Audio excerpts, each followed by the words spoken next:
You decided to endorse Mitt Romney quite a while ago. My first question to you is, do you wish you would have not gotten out of the race? Because look what's happened. You could be on top right now. Who would have known? Well, look, I had my chance. We couldn't get it over the finish line. I regret some of the tactical decisions that we made in my campaign, but the fact that we had our chance and didn't get it done. I'm really pleased and excited to support Mitt. He's clearly the most knowledgeable, most capable, and importantly, most electable candidate in the field, and I think you see that in the debates. Well, you saw it in the debate, and I think most people think Rick Santorum in his first run as front runner did not go well.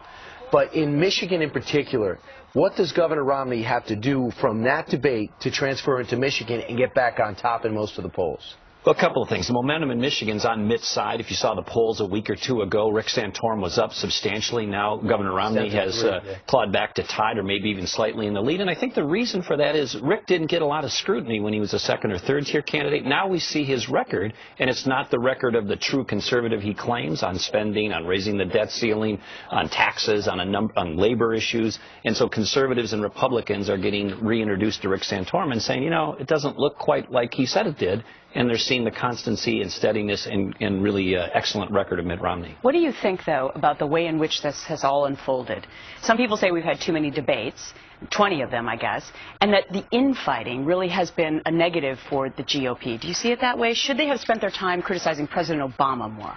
Well, there's really no way to avoid it. Everybody always says, let's focus on the president. But when you have a hotly contested race for a presidential nomination among 6 or 7 people, there's going to be some back and forth. And there's still time, of course, for the party to unite and get excited behind the nominee, which I hope and believe will be Mitt Romney.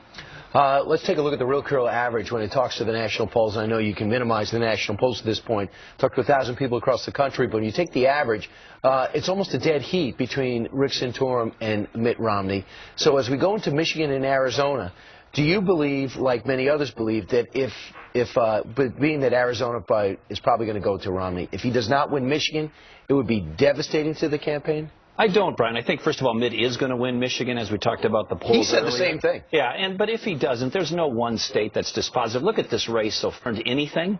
We know that any one week, any one state doesn't mean, you know, the end of anything. But Mitt hopefully will do well. I believe he will win Michigan for all the reasons you suggested earlier. But it's not make or break. What do you make of the fact that we just reported that the president yesterday during this radio interview said that he needs 5 more years to get the job done? Presumptuous much? You know, a little arrogance, a little, you know, counting your chickens eggs before they're hatched. But does he have not the right, but is he moving in a correct direction in his mind because he's watching what's happening with the Republicans right now fighting one another? Does he feel more confident because the approval ratings show that people are starting to come back to him even just a little bit? Well, he might, but I think what American voters don't like is leaders who take them for granted or are presumptuous about their support, and the president or any candidate needs to go out and humbly seek and get that support, not just declare yourself reelected. And the numbers don't justify him reaching that kind of conclusion. And by the way, with this economy and gas prices, for him or anyone else to assume he's got to coast to the finish line in November is ridiculous. How do you feel about the president apologizing yesterday to the people of Afghanistan for the soldiers allegedly burning some Qurans? Well, our military had already apologized for it, Brian. I don't think an additional gesture by the president was necessary. And by the way, if we want to get apologies, then let's go to the other side of the ledger and look at Hamid Karzai's behavior, the Afghan government's behavior, their military's behavior, their police behavior, and let's have them then reconcile that back to us. So I don't think he needed to do it and should have done it after the military had already apologized. If Mitt Romney gets the nomination and comes calling to you for VP, is the answer yes?